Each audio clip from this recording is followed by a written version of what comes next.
청와대가 어제 권력기관 개혁안을 발표했습니다. 국정원, 검찰, 경찰. 이 세 조직의 권한과 조직을 개편하는 이런 방안을 발표를 한 건데요. 이에 대해서 자유한국당은 권력기관을 수족처럼 부리겠다는 개악이다. 이렇게 혹평을 했습니다. 자, 자유한국당의 입장 자세히 들어보죠. 국회 사법개혁특위위원이자 박근혜 정부에서 청와대 민정수석을 지낸 분입니다. 자유한국당의 곽상도 의원 연결합니다. 여보세요. 예, 안녕하세요. 곽상도 의원입니다. 네, 안녕하세요, 의원님. 네, 반갑습니다. 네, 이거 도저히 받아들일 수 없는 아닌가요, 의원님? 저희들이 생각하는 건 이 권력기관이라는 거는 네. 정치 권력으로부터 이렇게 독립을 하는 게 중요하다고 생각하는데 네네. 이에 대해서 지금 아무런 대책이 없습니다. 유일한 내용이 수사기관 간의 이제 권한 배분만 했다고 해서 지금 비판까지 있는 것으로 알고 있습니다. 예. 그러면 이렇게 이제 권한이 배분이 되고 나면은 수사받는 국민 입장에서는 그럼 좋아지거나 개선된 게 지금 있냐. 네. 이런 걸 저희들이 또 생각하지 않을 수 없습니다. 국민들 입장에서도 좋아지는 게 없습니다. 네. 가령 이제 뭐 동일 사건으로 수사를 한번 받도록 하는 이런 목표를 가지고 수사기관을 재편을 한다든가. 네. 뭐 소환을, 검찰 소환이나 경찰 소환을 줄이고 뭐 경찰이 수사기관이 출장 조사를 하게 하겠다는 네. 이런 목표를 가지고 했다든가 하면은 그러면 국민들 입장에서도 좋아지는 거 아니겠습니까? 예. 그래서 이제 이게 권력기관 개혁이 권력으로부터 독립도 없고 국민들한테 도움이 되는 것도 지금 없다.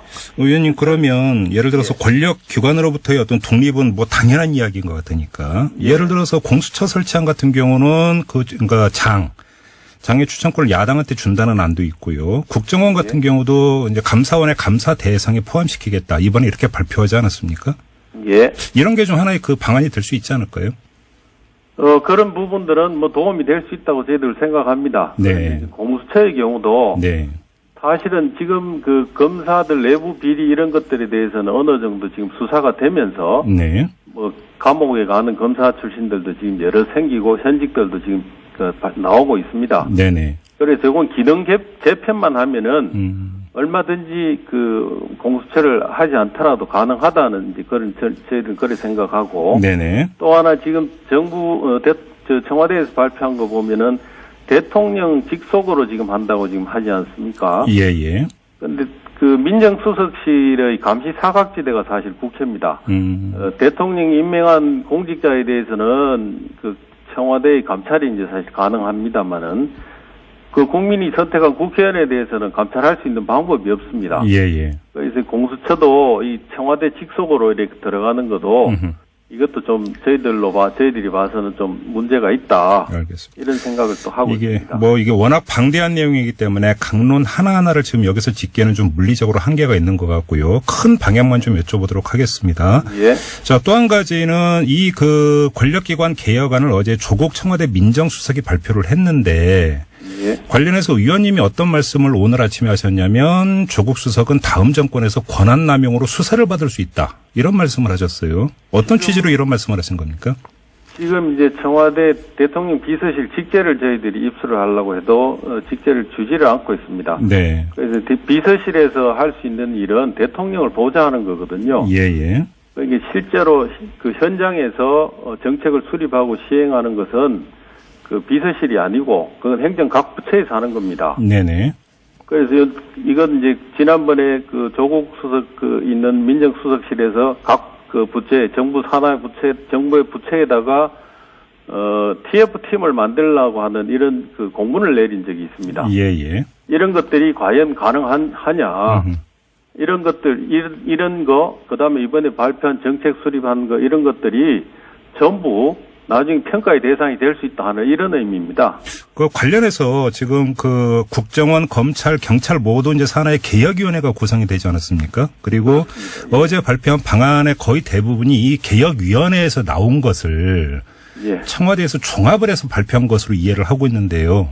이렇게 본다면 이게 뭐 밀실행정이나 권한 남용 내지 월권 이렇게 보기 힘들지 않을까라는 반론도 나올 법한데요.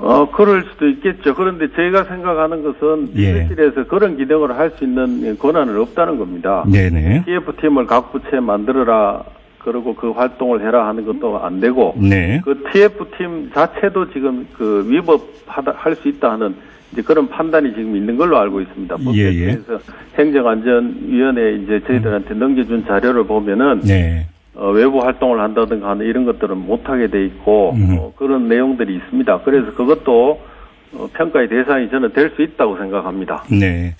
알겠습니다. 그리고 또 한 가지 어제 자유한국당의 그 비판 가운데 하나가 지금 국회에 가이드라인을 주는 것이냐 이렇게 반문을 했는데요. 아, 그럼요. 예. 예, 이건 뭐 국회 차원에서 여야가 이제 자율적으로 논의를 하기 때문에 무조건 집행하라 이런 차원은 아니지 않습니까? 가이드라인이라고 하는 게 어떤 대략적인 윤곽을 설정해 준다는 의미 아니겠습니까? 예, 예. 그러니까 전혀 백지 상태에서 하라고 하는 얘기가 아니고, 네. 지금은 이런 대공수사권은 경찰로 보낸다. 네.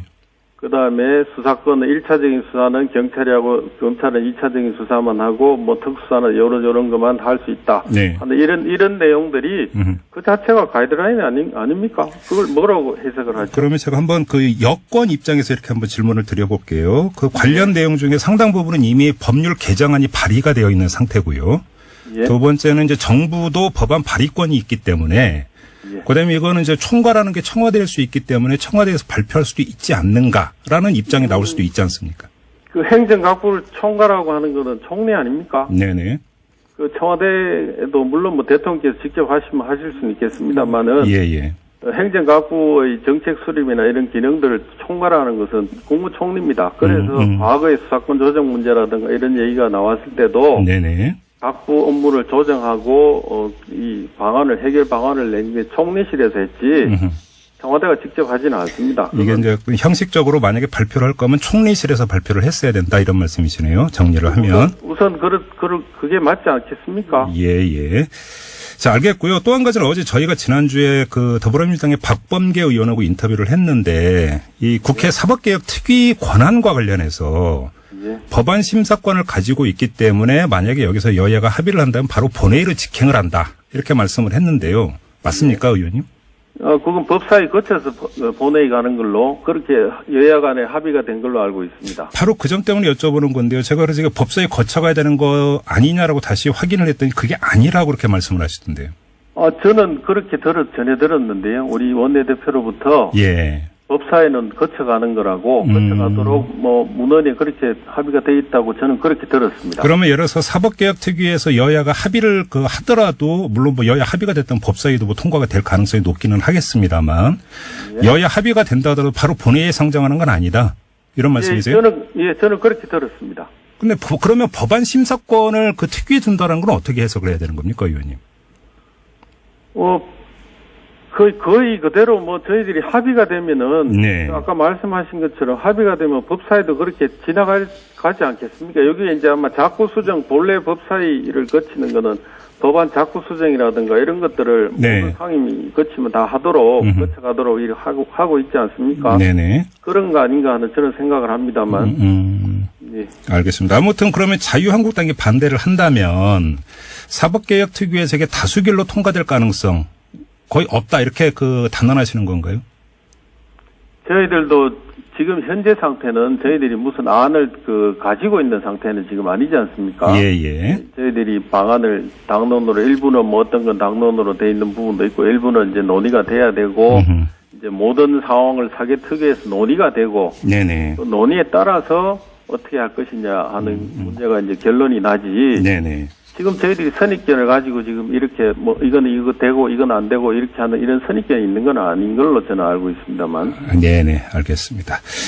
예. 관련된 내용일 수도 있고 약간 별개의 내용일 수도 있는데요. 어제 조국 민정수석이 권력기관 개혁안을 발표하면서 이제 박종철 열사 고문치사 사건을 언급을 했고 그래서 질문을 드리는 건데요. 이제 의원님께서도 1월 9일에 관련된 내용을 이제 올리신 게 있습니다. 제가 그대로 한 문장을 읽어드리면 박종철 고문치사 사건은 당시 보수 정권이 언론과 국민들의 진실규명 요청에 응답해 2차례에 걸친 수사를 통해서 가해자들을 구속하고 피해 사실을 규명한 것이다.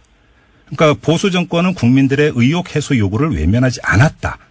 이렇게 평가를 했는데 지금 더불어민주당의 박홍근 원내 수석 같은 경우는 이건 후한무치한 궤변이다 이렇게 공격을 했거든요. 어떻게 받아들이세요? 그 말씀을 왜 하는지 저는 잘 모르겠습니다. 그 정부라고 하는 게 지금 저희들이 네. 정부에 대하고 이런 내용에 대해서 조사를 해달라고 하고 있습니다. 뭐 가령 640만 불 의혹 부분이라든가 이런 걸 조사해달라고 네. 얘기를 합니다만 이 정부는 호응을 하지 않고 있습니다. 네네. 이런 것들에서 단적으로 알 수 있지 않습니까? 국민들이 요구하거나 야당이 요구하거나 언론이 제시하는 이런 사항들이 있으면은 네. 그걸 정부가 그 권한을 가지고 있는 정부에서 조사를 해주고 하는 거 이거 당연히 해줘야 되지 않겠습니까? 네. 그래서 그 당시에도 저는 그런 요구들이 분출이 돼 나오고 해서 2차에 걸쳐서 진상규명을 다 했다고 저는 생각하고 있습니다. 예. 이게 보수 정권에서 호응을 해서 해준 거니까요. 근데 박홍근 의원이 그러니까 그 공격하는 포인트는 이런 겁니다. 어떻게 고문치사를 가한 정권이 하루아침에 진실을 규명한 정권으로 미화될 수 있느냐. 이건 왜곡 아니냐 이런 주장인데요. 아닙니다. 그거는 지금 네. 그러면 문재인 정부에서 지금 대천 참사가 나면은 네. 문재인 정부가 하루아침에 돌아서서 말을 못하거나 할 수 있는 건 아니지 않습니까? 사회에서 여러 가지 병폐라든가 네. 부정이라든가 이런 네. 건 일어날 수 있거든요. 예. 일어나면은 그 일어나는 것을 국민들이 진상 규명해 달라고 하면 외면하지 않고 그걸 진상을 규명해 주는 겁니다. 그러면 지금 의원님이 말씀에 따르면 당시 전두환 정권과 치안본부는 별개로 파악을 해야 된다 이런 말씀이신가요? 정부 공무원들이나 이런 사람들이 나쁜 예. 일을 할 수 있습니다. 네. 잘못된 일을 할 수 있습니다. 그걸 정부하고 공무원하고로 같이 두면은 예. 곤란하지 않겠습니까? 나쁜 일을 한 거에 대해서 예. 나쁜 일을 했다고 해서 단죄를 하고 응징을 하고 하는 거를 정부가 당연히 받아서 하면은 네.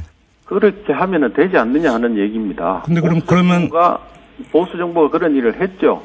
그러면 대통령이나 행정부의 포괄적 책임이라고 하는 건 어떻게 해석을 할 수 있는 겁니까, 의원님? 그건 그런 일들을 예방하거나 그런 일들에 대해서 좀 더 관심을 갖고 네. 사전 조치라든가 이런 응급 조치 같은 거 이런 것들이 뭐 만약에 알면서도 안 했다거나 하면은 그런 것도 별개의 차원이죠. 네. 사전에 그런 일이 일어나고 있는데도 뭐 했다든가 하는 그런 일들이 있으면은 네. 그런 거는 별도로 판단해야 되는. 이게 좀 주말에 계속 논란이 됐기 때문에 마지막으로 다시 한번 비유를 들어서 제가 다시 한 번만 질문드리고 마무리할게요, 의원님.